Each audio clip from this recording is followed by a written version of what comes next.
Welcome to the HireWire podcast. I'm Mark. And I'm Sarah. We're diving into, well, a really confusing time for anyone in talent acquisition right now, aren't we? It's October 2025. Definitely. We've got the longest U.S. government shutdown ever, which is delaying all the usual economic data. And on top of that, some major companies, big household names, have announced significant layoffs. Yeah. It's creating a lot of uncertainty. It really is. And that's why today we need to cut through some of that noise. We're going to lean heavily on the October 2025 reports from industry legend Bob Marshall. Ah, yes. Bob Marshall's great insights, always valuable. Absolutely. His analysis gives us that critical strategic lens, especially when the official government data is, well, missing in action. So our goal here is clear. Figure out what the available data, especially Marshall's analysis, really tells us about the professional workforce. And more importantly, how you can translate that into smart, actionable steps for your recruiting efforts right now. Okay, let's start with the data problem itself, the shutdown. Right. The immediate issue is the U.S. Bureau of Labor Statistics, the BLS. They're closed. Which means no official September JOLTS estimates, no October jobs report. The usual benchmarks are just gone for now. Exactly. When the official sources go dark, you have to rely on independent providers. And some did step up pretty quickly. ADP, for instance, started putting out preliminary weekly numbers. What did those show? Well, for the 4 weeks ending October 11th, they reported a small average increase, something like 14,250 jobs per week. Tiny, really. Okay, a slight pulse. But their official monthly report for October, the one released November 5th, gives a bit more structure. What did that one say? It showed private sector jobs up by 42,000. Now, that's the first increase since July, but it's still a very modest number. 42,000, okay. But where did those jobs come from? Was it broad-based? Not really, and this is key. The growth came mainly from education and healthcare and trade, transportation, utilities.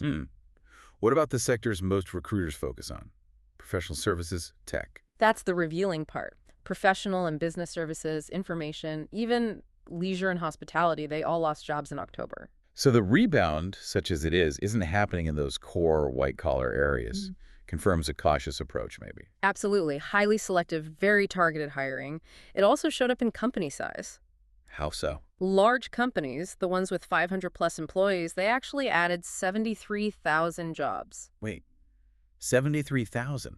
But the total was only 42,000. How does that work? It means small and medium-sized businesses got hammered. Ah, I see. So the gains at the top were offset by losses lower down. More than offset. Small businesses lost 10,000 jobs. Medium ones lost 21,000. It points towards a consolidation of hiring activity in the very largest firms right now. Interesting. So big companies are hiring, smaller ones are shedding. Geographically, any shifts? Yes, the West region saw the biggest gain, about 40,000 jobs. Okay, so some regional strength.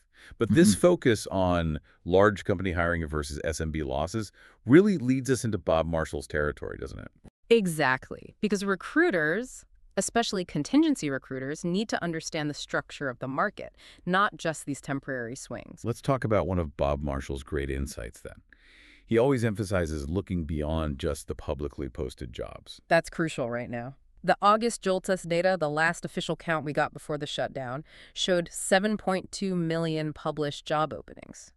Seems like a lot, but Marshall argues that's just the tip of the iceberg. Precisely. His analysis suggests that 7.2 million represents only about 20% of the total job market for professionals. 20%. So what's the other 80%? That's the hidden market. Jobs filled through networking, internal mobility, retained search, recruiters work in their contacts. So if you extrapolate that out, Marshall calculates the total addressable market, the real number of job orders out there, is closer to 36 million. 36 million. Yeah. That's 5 times larger than the published number. It completely changes how you should view opportunity scarcity. It absolutely does. And this ties into another core point he makes about unemployment for the specific talent pool you're targeting. Right, not the overall national rate, but the rate for professionals. Exactly. If you look back at the October 2024 numbers, the last stable comparison point, perhaps unemployment for management, professional, and related workers, was just 2.3%. 2.3%. And for workers with a college degree, it was 2.5%. That's incredibly low. I mean, economists talk about the natural rate of unemployment, NIRU, being somewhere between 4 and 6%, just due to normal churn. Correct. So Marshall's argument, and it's one of his great insights, is that for the professional college degree segment recruiters focus on, The market is effectively always at full employment. Regardless of what the headline unemployment number does month to month, or even during, say, a wave of tech layoffs. Yes, the demand for specialized, experienced professionals structurally outstrips the readily available supply. So what's the strategic takeaway from Marshall for recruiters dealing with today's mixed signals? His bottom line advice hasn't really changed over the years. Small and medium-sized companies, your traditional contingency clients, they remain the bedrock. Even with this ADP data showing they're currently shedding jobs while large firms expand. Yes, because that's likely a short-term reaction to uncertainty. The long-term structural need for talent within those SMBs persists. They'll need recruiters to find scarce employed professionals when they start hiring again. Don't abandon those relationships. Got it. Focus on the long-term structure, the full employment reality for professionals, and nurture those SMB ties. Okay, let's pivot slightly. Given this scarcity, where can talent be found? Any underleveraged pools? Well, one group that comes up consistently is older workers, people aged 65 and up. That segment is growing fast, right? The fastest growing segment of the U.S. workforce, there are about 11.8 million employed right now. Yet organizations don't seem to be actively recruiting them. I saw a SHRM study. You probably saw the one where 93% of firms admit they have no formal programs to recruit older workers. 93%. Even though, what, 3/4 of HR people report positive experiences when they do hire them? Exactly. It's a massive disconnect. And the positive experiences often counter stereotypes. Like willingness to learn new things? 81% show a willingness to learn. 60% are enthusiastic about growth, and that includes embracing new tech like AI. That directly contradicts the stuck-in-their-ways stereotype. And retirement. Are they just short-term hires? Apparently not. 60% of older workers currently employed say they have no plans to retire. They represent a stable, experienced talent pool. Okay, so tapping into the 65-plus workforce is one angle. What about looking beyond domestic borders? That's the other major structural shift happening. Global hiring is accelerating. I saw a report from Pebble on this. Huge numbers. Yes, 86% of HR and finance leaders plan to expand hiring outside their home country within 2 years. 86%. Right. And nearly half expect international hires to be 50% or more of their workforce soon. By 2027, yes, 48% expect that level of international workforce composition. What's driving that push? Is it just cost? Cost is a big factor. The report called it wage shock in home countries.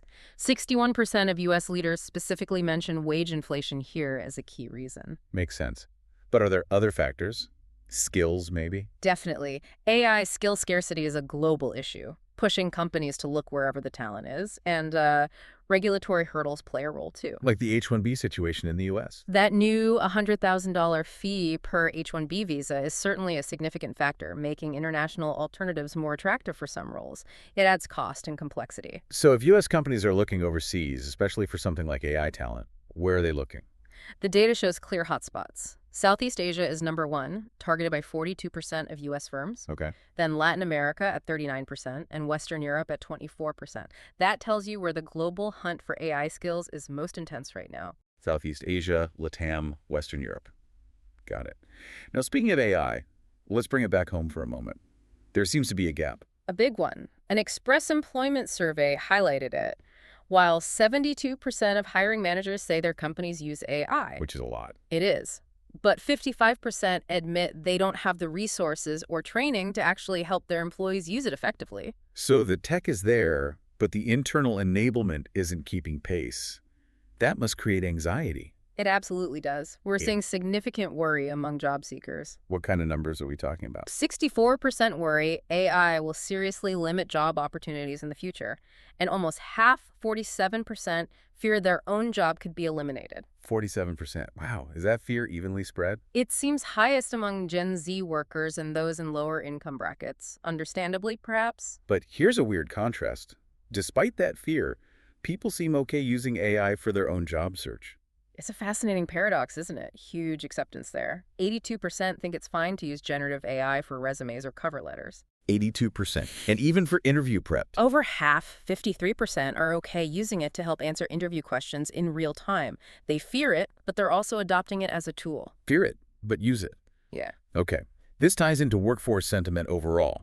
Are people digging in or looking to jump ship amidst all this uncertainty? Well, the latest Eagle Hill Consulting Index, which tracks job retention sentiment, just hit a record high, 105.8 in Q3. A record high. So people are planning to stay put, job hugging as they call it. That's what the overall index suggests. Increased satisfaction with pay and company culture seems to be driving it. People are hunkering down. Which, circling back to Bob Marshall, makes recruiting those employed professionals even harder. The market's tight, and people are less likely to move overall. Precisely. It reinforces his core message. Despite GDP actually growing at a decent 3.8% annual rate in Q2 2025, and despite whatever happens with layoffs. The fundamental challenge remains the same. The fundamental challenge, based on Marshall's great insights, is recruiting currently employed, skilled, and now apparently more satisfied professionals. It's always been tough, and these conditions aren't making it easier. Okay, so overall job hugging is up. But you mentioned digging deeper earlier. Was there anything interesting within that retention data? There was a really important divergence. While the overall index went up, it actually declined for two specific groups. Oh, which ones? It dropped 4.7 points for Gen X workers and almost a full 0.8 for men. So Gen X and men are feeling less inclined to stay put than the average worker right now. Exactly. The data signals a higher turnover risk specifically within those demographics over the next 6 months, running counter to the overall trend. That's a critical nuance. So as a final thought for you listening, while overall retention looks strong, think about the makeup of your own workforce and your target candidate pools. If they skew heavily towards Gen X or men, your retention reality might be riskier than the headline suggests. You need to factor that demographic divergence into your planning. A very important point to consider.